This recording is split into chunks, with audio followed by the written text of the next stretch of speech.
คลิปนี้จะอัปเดตเส้นทางให้เบิ่งเนาะทางเข้าบ้านละงัวหรือเข้าภูเขียวนครอัปเดตสายทางหรือว่าคิวรถเมล์เนาะเอาไปติดตามส้มเบิ่ง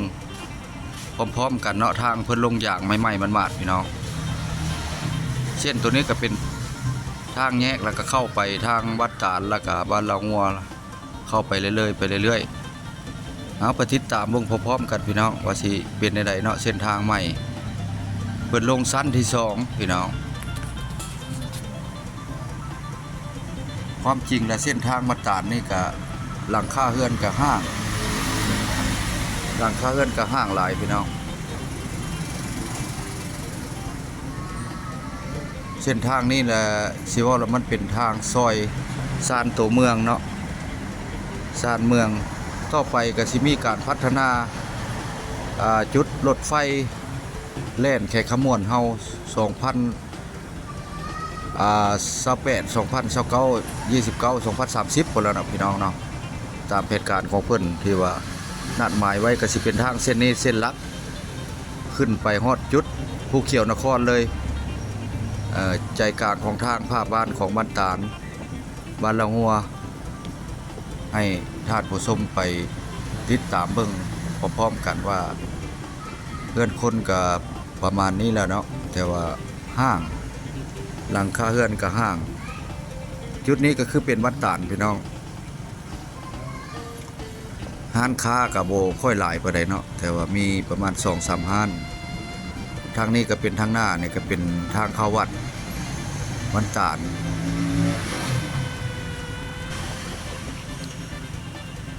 ทางหน้านี่เป็นโรงเรียนมัธยมม.2 หัวหน้าหรือว่าบ้านตาลพี่น้องทางหน้าในด้านหน้าเนี่ยก็มีที่ว่าตั้งประเทศมาเศร้าเนาะมีเฮือนเศร้าอยู่ซ้ายมือพี่น้องความจริงแล้วบ้านนี้มันเป็นบ้านเดียวกันเนาะ3-4 หมู่บ้านนี่เพิ่นจะขึ้นในบ้านอันเดียวกันแต่ว่าหลังคาเฮือนห่างแต่ก่อนแล้วมันเป็นทุ่งนาแล้วเพิ่นก็พาใจกลางของบ้านใส่เส้นทางแต่ว่าเส้นทางเส้นนี้ก็จุดหมายก็ถือว่าจะได้มานานแล้วเนาะแต่ว่ามาได้2026นี่ก็ดีใจนำเนาะแต่ว่าน้ำประปาก็ฮอดบ้านตาดนี้ปีนี้เนาะแล้วก็ฮอดบ้านละงัวต่อไปก็สิเป็นบ้านกระบูดเชียงแหวนแต่ว่าบ้าแปลงก็เคยอัปเดตครั้งหนึ่งแล้วให้เบิ่งแต่ว่าครั้งนี้สิเป็นเทือกที่ว่าสำเร็จถือว่าครั้งสุดท้ายเส้นทางเส้นนี้ช่วงนี้เพิ่นกำลังเริ่มไปล่าไปกาดเนาะตอนเช้าสบายดียามเช้ามันสุขุสุคนตัวนี้เราเป็นท่อกันเปื้อนแล้วเพิ่นสิวางแผนการที่ว่าให้พวกกันเปื้อนในต่างหากเนาะการพวกหาเหมาเพิ่นใส่ท่อน้ำกันเปื้อนที่ว่าบ่ให้มันน้ำท่วมทางหั่นแหละเนาะถ้าว่าเฮาบ่ใส่ท่อเนี่ยมันก็สิมีการเพไว้ทางเส้นนี้ก็สิเว้าก็บ่หลายเลนก็เล่นเดียวพี่น้องอันนี้โรงเรียนมัธยมหัวหน้าอันนี้ไปฮอดทางหน้าแว่บ้านละงัวล่ะว่าแปลกสิได้ตัดภาพไปทางบ้านถ้ำแล้วก็ไปทางคิวรถเมล์ดึงหลายๆภาพมาให้พี่ให้น้องได้เห็นเนาะเพราะว่าเอาเส้นนี้ก่อนแล้วก็ไปตัดทางนั้นเนาะ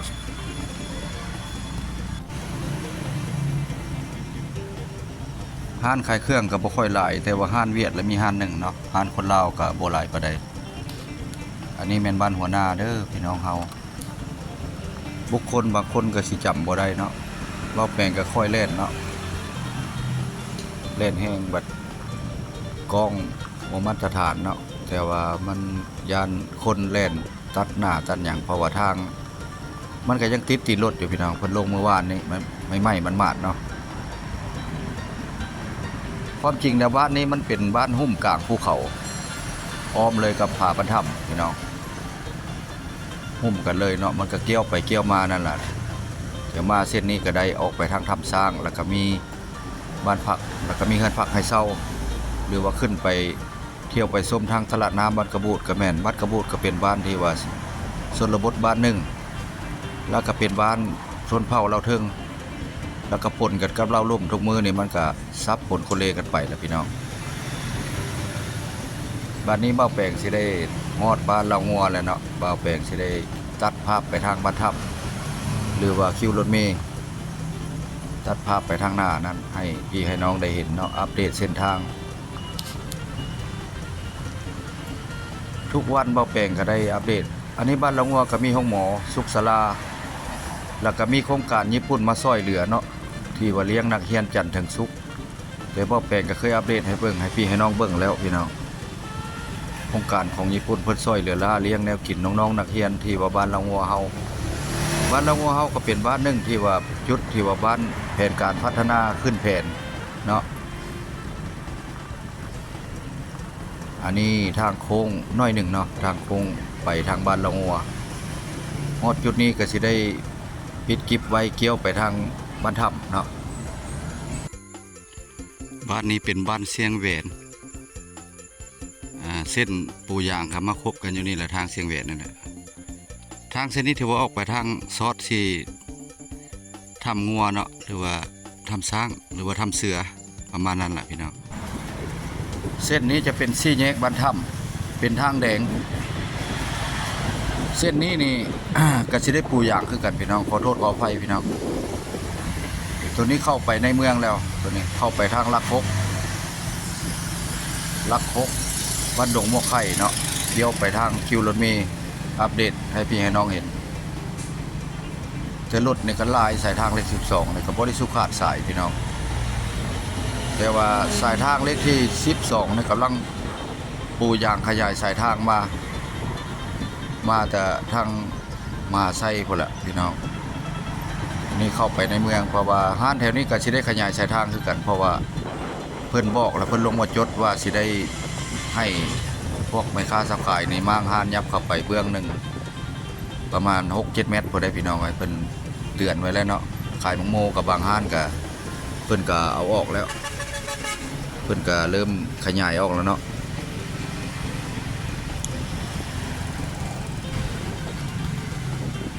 จุดฮอดลักซี่เลยสิได้เกี่ยวไปคิวรถวีให้พี่น้องเห็นคิวรถสถานีของสายใต้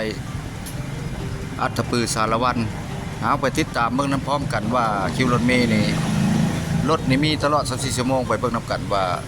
สิเป็นจะไดเนาะจุดนี้ก็เป็นหน้าห้องเลื่อยลักคกมีห้านก็สร้างเกิดขึ้นหลายห้านเนาะก็เป็น3แยกตัวนี้ก็ได้เป็น3แยกมีปั๊มน้ำมันปตทพี่น้องขึ้นโน่นไปนี่ก็แม่นค่อยลักซี่หนองป่าลักซี่เริ่มขึ้นโน่นกันไปแล้วพี่น้องหนองป่าลักซี่อันนี้คือหนองป่าลักซี่เนาะไฟขั้นสิได้รอไฟแดงน้อยหนึ่งพี่น้องมีไฟแดงอีกเด้อพี่น้องตอนนี้ก็รอไฟแดงเนาะ4แยกขวามือนี่จะไปเวียงจันทน์เนาะซ้ายมือจะไปสวรรณเขตหรืออัฐปือสารวัตรซื่อหน้านี่จะไปที่ว่าตลาดลัก3หรือว่าตลาดแคมป์ของพลเรือนหรือว่าด้านภาษีเนาะเกี่ยวเข้ามาไปคิวรถเมล์รถสายใต้บัดนี้ไปเบิ่งนำกันว่าสิเป็นจะใดคิวรถสายใต้เข้าไปฮอดคิวพุ่นล่ะบุคคลก็คือสิจำได้ผู้นักเที่ยวทางเนาะสายเที่ยวทางภาคถึงทีมงานเฮาหรือว่าทางต่างประเทศหรือว่าทางพี่น้องชาวไทยเฮาชาวลาวเฮาอยู่ทุกประเทศก็ให้เข้ามาติดตามเบาแปลงบรรณาเนาะที่ว่าอัปเดตสถานการณ์เส้นทางให้พี่ให้น้องเห็นอย่าเผาเบื่อเผาหน่ายกันพี่น้องห้ามถ้ามีโฆษณาก็บ่อยากให้ข้ามโฆษณาเนาะเบาแปลงพอได้ค่าน้ำมูกน้ำมันเล็กๆน้อยๆเนาะพี่น้องเนาะ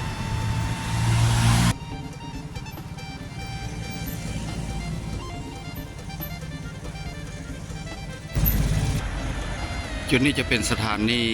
หรือว่าคิวรถสายใต้สายเหนือนะ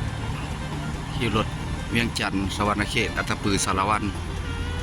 จุดก็เป็นคิวรถหนึ่งที่ว่าคิวรถใหญ่เนาะรถเมล์แต่ว่ามาก็ต้องได้จอดอันนี้ก็สิเป็นโซนทางเข้าพี่น้องเพราะว่าห้านขายเครื่องต่างๆก็หลายบ้านพักก็มีหลายเฮือนพักก็มีหลายเนาะถือว่าหลายหลังเติบเนาะแต่ว่าบ่คือรถคิวรถสายใต้ในบ้านพักบ่จะมีพี่น้องคิวรถเวียงจันทน์จะมีตลอด24ชั่วโมงเนาะรถไปเวียงจันทน์หรือว่าอัฐปือสารวันขายเครื่องกระแจ้งเลยพี่น้อง 3ล้อตัวนี้ก็เป็นโซนนี้ก็เป็นทางออกอันนี้จุดนี้คิวรถเป็นจัดเนาะเดินทางกันต่อวันนี้พี่น้อง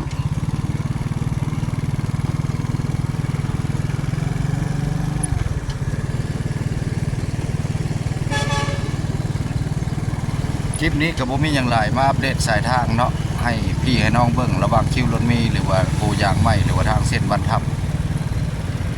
โซนเมืองกับในตัวเมืองพี่น้องออกจากคิวรถมีนี่ก็สิได้ขอปิดวิโลนี่ไว้เพียงสำนี้คลิปหน้าคลิปในพบพอกันใหม่เด้อพี่น้องเฮาถ้าว่าวิดคิวรถมีนี่ก็สิได้ขอปิดคลิปไว้เพียงสำนี้เนาะออกไปทางเส้นนี้ออกไปทางสารวัตรพุ่นล่ะพี่น้องไปเรื่อยๆเลยทางสารวัตรสวรรณเขตอาจจะปือสารวัตรทางเส้นนี้กับปูยางมาได้หลายปีแล้วพี่น้องประมาณ20 กว่าปีนี่แหละเนาะเพราะว่าสร้างเส้นนี้ก็ได้ถนนยางมาห้างสินค้าต่างๆหรือว่าห้างขายรถขายล่างก็เกิดขึ้นหลายพี่น้องก็คือบ่แปลงว้าวแล้วเนาะคลิปนี้วิดีโอนี้ก็ขอปิดไว้เพียงสำนี้เด้อพี่น้องเอาคลิปหน้าคลิปในพบพอกันใหม่ไปก่อนเมื่อสุขสุคนพี่น้องราตรีสุขสันต์หรือว่าราตรีสวัสดีไปก่อน